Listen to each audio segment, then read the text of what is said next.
Bonjour, bienvenue à la présentation de mon article qui est intitulé Ordered Neurons, Integrating Tree Structures into Recurrent Neural Networks. Cet article a été écrit par 4 personnes, essentiellement à l'Université de Montréal.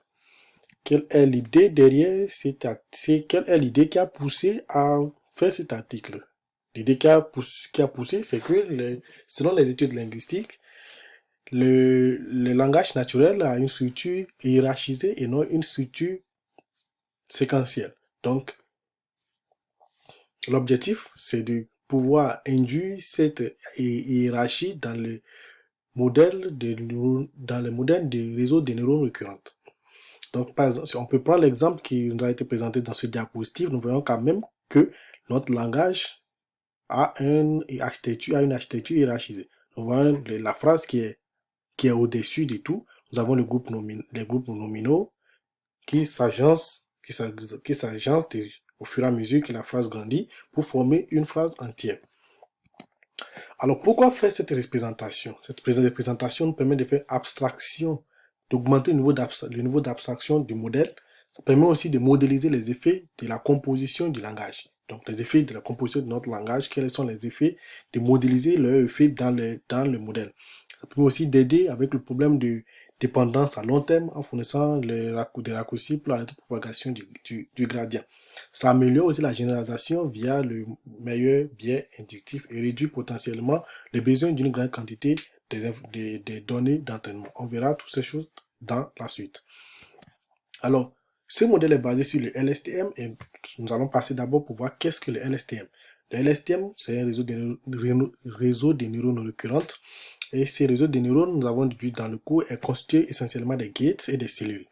Donc, on a le gate qui permet d'oublier, le gate qui permet d'écrire, le gate qui permet de faire sortir le nouvel état. Le problème avec les LSTM, c'est que les gates ne fonctionnent pas de façon dépendante. Donc, les gates fonctionnent de façon indépendante et on n'a pas une intuition de ce qui est préservé et pour combien de temps. Donc, ils font seulement le process de l'information des données que nous les donnons pour nous faire sortir un résultat. Alors, quels sont les travaux connexes qui ont été faits? Déjà, nous avons les réseaux de neurones récurrentes et récursives tels que les SPIM, les RVNN. Ces neurones sont entraînés de façon supervisée, c'est qu'il y a un réseau, ou bien il y a un analyse syntaxique qui sort les résultats. Et avec ces résultats, on entraîne notre réseau de neurones. Notre objectif ici, c'est de faire le traitement sur l'ensemble des données de façon non supervisée. C'est l'objectif visé par ce modèle que nous sommes en train de présenter. Alors, qu'est-ce que le réseau de neurones ordonné? Donc, c'est modéliser, qu'est-ce qu'on cherche en fait en le faisant, c'est de modéliser la structure de l'arbre d'une phrase à travers les cellules de LSTM en ordonnant la sortie des neurones au niveau des gates. Donc, on va agir plus au niveau des gates, au niveau de la mise à jour de l'information. Au niveau de la mise à jour et de l'oubli ou bien de la sauvegarde de l'information. Donc, lorsque nous avons une phrase, par exemple, qui est composée de 3 constituants, X1, X2, X3, nous voyons quand même ici avec la représentation syntaxique de l'arbre.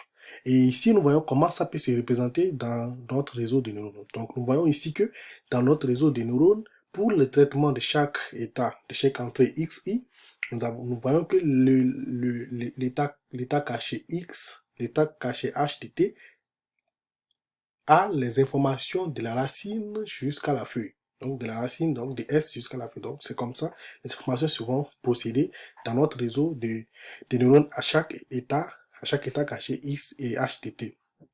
Donc, les neurones de bas niveau vont constituer les inputs XI et les neurones qui sont plus hauts vont contenir les informations et qui sont plus hauts. Donc, ça va permettre de hiérarchiser les mises à jour.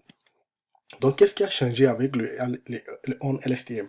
Avec le ON-LSTM et le LSTM, ils ont gardé, parce que le ON-LSTM est basé sur le LSTM, donc ils ont gardé les fonctions de base, telles que l'FDT, l'FDT qui permet la fonction d'oubli, la fonction d'ajout d'informations. Mais il y a eu quelques modifications.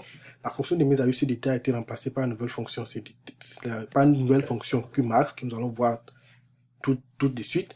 Et il y a aussi l'introduction d'autres fonctions pour prendre en charge les gates, pour que les gates soient dépendants. On a déjà vu que c'est un des problèmes de l'STM, c'est que les gates ne sont pas dépendants. Donc ici, nous allons voir le Qmax. Le Qmax, c'est la somme cumulative des softmax. Par exemple, supposons que c'est une cellule de notre réseau de neurones, de notre réseau de neurones récurrents. Nous appliquons le softmax qui nous donne celui-ci. Et ensuite, nous faisons la somme cumulative. Donc, quand nous faisons la somme cumulative, nous voyons que la somme va tendre vers 1 parce que c'est que la somme des softmax donne 1. Donc, ça va faire que, arrivé à un certain moment, la somme va tendre vers 1. Donc, ça fait que le vecteur résultant de Qmax est binaire. Donc, il y a un ensemble de 0 à part et un ensemble de 1 à part. Donc, ça fait que le modèle peut appliquer différentes règles de mise à jour en fonction de l'état de la sortie de Qmax. Aussi, ce qui est important à savoir aussi, c'est le DFDT. DFDT qui est l'index, la première cellule qui a pour indice 1, qui a pour nombre 1. Par exemple, si on dit ok, on va mettre toutes les informations, toutes les cases qui ont pour probabilité supérieure à 0,5, comme elle est 1, donc ça veut dire qu'ici nous avons les 1. Donc, et ceci est le premier mot, et la première case, donc on lui donne pour indice, on lui donne pour, et c'est lui qui est en fait, qui est le DDFDT. Alors, aussi, on a introduit de nouvelles fonctions de mise à jour. Ok, et il y a le F bar dt, qui est le Qmax WFDT plus UFDT, HTT-1 plus le biais. Ce qui est aussi important avec ces fonctions, c'est que le FDT est constitué des zéros en bas. Ok, donc c'est une suite des zéros, après une suite des 1. Donc ça fait, on peut voir un exemple ici, ça fait que c'est une suite des 0 et après une suite des 1. Alors que IDT, c'est une suite des 0 en haut, donc on commence des 0 en haut pour venir en bas. Ce qui fait que lui, il permet de conserver les informations qui sont un peu en haut et maintenant de faire une mise à jour des informations qui sont en bas. Donc les réseaux de neurones qui sont un peu en bas sont mis à jour fréquemment. Alors que les réseaux de neurones qui sont avec le IDT, lui permet plus d'écrire les informations. Il permet d'écrire les informations, d'ajouter les informations.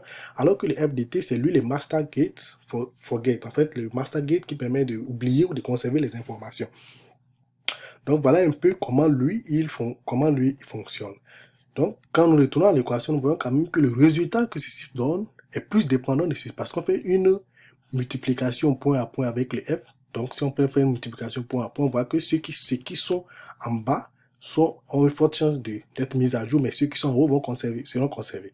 Donc, ça fait que les résultats d'en haut, les résultats de neurones qui sont en haut conservent les informations, alors que ceux qui sont en bas sont mis à jour régulièrement. Donc, c'est par exemple les inputs XDT sont mis à jour régulièrement. Ici aussi, nous voyons quand même que ici, maintenant, ici, IDT, nous voyons que il dépend de IDT aussi parce qu'on fait une multiplication. Donc, on fait une multiplication, ceci est conservé, mais celui-ci, par exemple, est mis à jour, qu'en fait, n'a pas d'effet. Celui-ci n'a pas d'effet. On prend par exemple on prend aussi le WT qui a été fait comme le FDT fois FIDT. Donc, c'est le chevauchement entre IDT et FDT. Donc, ces WDT nous permet de conserver, de décider s'il faut mettre à jour les informations qui sont partagées entre X1DT et X2DT. Par exemple, si nous prenons notre exemple précédent, nous voyons ici par exemple la case là qui leur sont communs, qui est commun à X2 et X1. Donc, l'étape précédente et l'étape suivante. Donc, ça permet en fait de conserver les informations pour les traiter, pour que les informations ne soient pas perdues de l'étape précédente qu'on a besoin pour faire l'étape suivante soit perdue. Donc, après ça, on a fait les entraînements, on a fait les expérimentations. Les expérimentations ont été faites dans 3 cas. Au niveau de language modeling qui permet de prédire le mot suivant à partir des mots précédents. Donc, nous voyons quand même, on a utilisé 3 couches. Les hidden ont de longueur 100 et 1100 et 1150. Les embelling de 400. Et on a fait des dropouts. Aussi, il y a la mesure, la métrique qui a été utilisée, c'est la perplexité. Donc, plus la perplexité est basse, plus le réseau performe mieux. Donc, on voit quand même que notre réseau en LSTM performe mieux que le LSTM et les modèles précédents qui ont été faits. Quand même, mais on voit ici que notre modèle ne performe pas plus que la WD-LSTM qui a moins de paramètres et qui performe mieux. Aussi, nous avons en superbase constituent C-passing, donc qui permet de faire l'analyse des constituants. Donc, le même modèle a été utilisé, le même modèle qui a été utilisé pour le language processing. Mais pour faire ceci, qu'est-ce qu'il a été utilisé? Il a été utilisé les DDF. Donc, à chaque temps T, on regarde le DDF le plus grand et à partir de ce moment, on divise l'arbre à deux. On fait le processus de façon récursive jusqu'à avoir l'arbre déterminant, l'arbre qui en découle. Donc là, on voit quand même qu'il performe bien au niveau de la deuxième couche parce qu'à chaque couche, on peut retirer les arbres. Donc, il performe mieux au niveau de la deuxième couche. Et aussi, aussi, ça a été utilisé pour déterminer les groupes nominaux, les groupes propositionnels, les interjections. On voit qu'il performe bien au niveau des groupes d'interjection et des groupes d'interjection au niveau de la première couche. Voilà quelques résultats que le modèle nous a donné et le